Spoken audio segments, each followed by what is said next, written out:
Sometimes on this channel I question how niche I'm willing to get, and today I'm reviewing Congo Bill, the cereal, so I guess pretty damn obscure. Congo Bill doesn't really have much to its production. It's something that was seemingly created around the time of the Superman serial, though, with Spencer Gordon Bennett and Thomas Carr returning as the co-directors. Congo Bill was always a backup character playing B stories in comics dedicated to bigger heroes, and at the time, Congo Bill's comic home was Action Comics, which leads me to believe that one of two scenarios happened. Either A, National Comics, now DC, either sold this character's film rights with Superman as a package deal, as it would be shot back-to-back with Superman by the director duo, or B, the directors flipped through some source material while working on Superman and found the Congo Bill side story kind of intriguing and wanted to make a film on it. Probably a mix of both, though, for all we know, since little records were kept on this film, and this film sits in history as Superman's B-side more or less, with little modern cultural relevance, especially since the Congo Bill character, especially in this form, is pretty unknown to the modern audience, despite some success back in the 1940s. The plot basically goes as follows. Congo Bill is an American explorer and animal expert who is looking for the lost heiress of a great circus worth tons of money, Ruth Culver.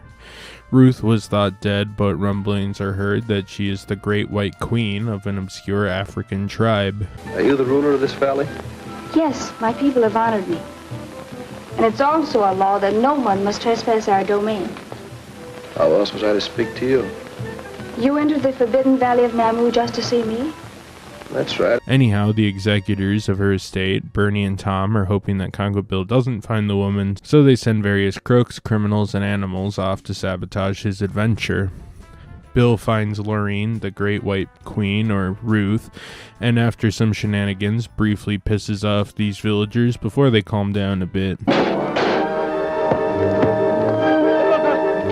Anyhow, Ruth gets her fortune and comes back to the US, but plenty of other subplots like the stolen gold by a witch doctor, Bernie and Tom sending killers after Bill, and more kind of happen along the way.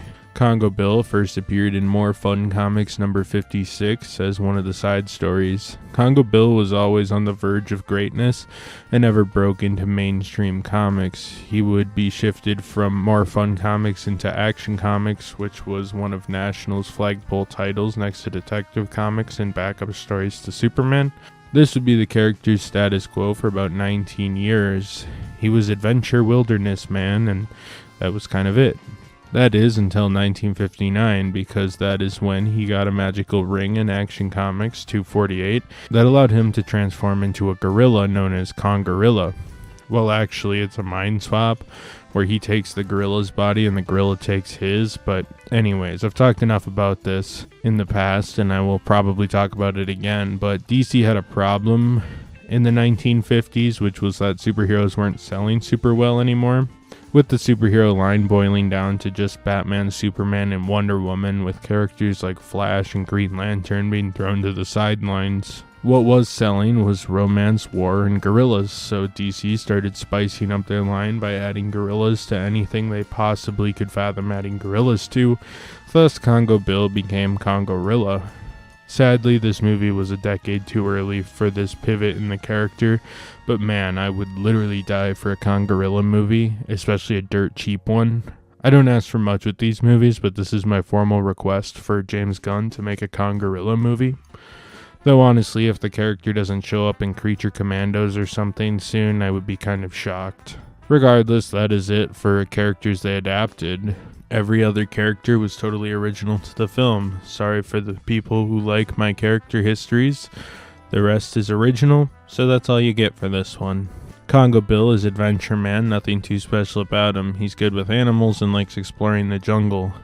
I never really got the sense he was a nature lover or anything, since really Congo Bill's expertise is mostly breaking into native villages, running from killers, and wrestling lions. He is very equipped to survive, and that's kind of just the character. Ruth Culver is the daughter of a late circus owner, and as a result is the heir to said circus. Problem is, she went missing in Africa, and I guess no one ever really bothered looking for her. That is, until Congo Bill hears of the mysterious White Queen, assumed to be Ruth. She is a strange character in that she is like the embodiment of American colonialism. She shows up in Africa and they just automatically made her the queen. We have found two who defile our tribal land. It is written that they must be sacrificed. So be it. Now, I'm not going to really bother actually breaking down historical subtext, since the filmmakers didn't probably factor that into this cheap adventure film, but that was my witty and, dare I say, woke observation. Anyhow, Ruth is fine, definitely a serial damsel, but it is at least an interesting concept for a character that acts as one part MacGuffin and one part important character on the latter half of this film. Sort of a Princess Leia archetype from like Star Wars in the way that she starts as the aspirational object that eventually forms into a character. Bill being her knight in shining armor, or a khaki jungle wear, I guess, in this case. The McGraw brothers are the overarching villains, or at least Bernie is, seeing potential dollar signs and claiming the Culver fortune, assuming Ruth never resurfaces, eventually arranging for his brother's murder during this conspiracy. This film definitely had more of an episodic feel than a lot of the serials, but he is sort of the main villain that kind of has this backing through line to the plot. Tonally, Congo Bill is breezy. Bill runs around the jungle, something happens, a tribe attacks, a lion attacks, or whatever attacks, then the next part happens, then just repeat that cycle for 4.5 hours. The music was composed by Misha Bakalinikolov. Still can't pronounce that name. It isn't as memorable as his Superman score, but it works. You won't remember it unless you're writing a video essay about it, in which you are specifically taking notes on the score. That is my review of this score. Earl Turner returns for editing, which is good, and Ira Morgan's cinematography as well. Sadly, I don't have much to add to this over Superman, though I will say the jungle sets have mixed results. Superman is easy since you just shoot an apartment set, an office set, and some outside shots, all of which they can do pretty easily around the movie studio. Here they had to build jungle sets, and its level of being convincing kind of varies scene by scene, in all honesty. I don't have time to get into all the poorly aged stuff, but there's definitely some culturally irrelevant takes on foreigners, if we're going to put it simply. The cast is hard to define racially, but they are certainly not usually African, I'll put it that way. He is evil. He betrays us. Defies the great god Jibu. What I like about Congo Bill is that the runtime, even though it's pretty long, is used efficiently. There are lots of little subplots like Nagu the witch doctor and his smuggled golds, and it all kind of just washes over the film. Take aim. When I strike the gong, let your arrows fly. There's a lot more that happens in its 4.5 hours than some of its predecessors. Ray Corrigan, who was a famous gorilla suit actor, shows up in this film, as you guessed, as a guy in a gorilla suit. Back now! Get in there! Don't play with the beast! Kill him! He's worth more alive than you are! Get back in there! He has over 100 film credits, most of which involved him dressed as a gorilla. On the side of real animals, lots of lion wrestling.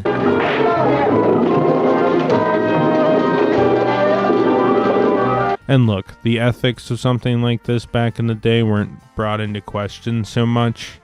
There was no PETA or anything overlooking films, but even beyond the animal's well-being, wrestling even the most well-trained lion isn't a very good idea. There's this movie from the early 80s called Roar, which is a very loose narrative feature starring Tippi Hedren and her family and their actual sanctuary for large cats. Numerous injuries happened, 48 reported injuries to be specific, that ranged from scalping to throats and jugulars almost being lifted out. Basically, it was a miracle that no one died on set. This is a particularly prolific case, in fairness, but my point is this film's live lion wrestling had me wincing, professionals or not.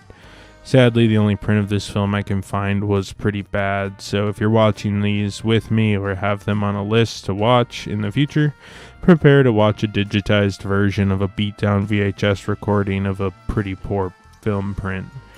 Chapter 7 is called Black Panther, so I was a little disappointed that Chadwick Boseman didn't show up.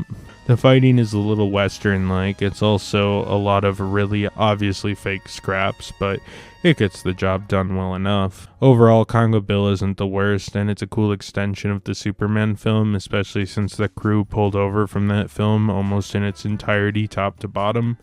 The natural question obviously arises, though, that if not for completion's sake for my DC film series, would I have even bothered watching this? And the answer is absolutely not. It isn't really the cultural relic that Batman, Superman, or even Captain Marvel serials are, simply because Congo Bill is an irrelevant character, especially in this form. If he turned into a gorilla, my answer would be totally different. That sounds pretty exciting to me. Look, it's not bad like Hop Harrigan, but frankly, it just wasn't a film that really matters much from a historical context anymore. And if it wasn't a DC film, I would have never watched it, let alone bothered to make a video on it, and probably just simply never would have heard of it. Which is probably an anticlimactic way to end this video, but hey, whatever.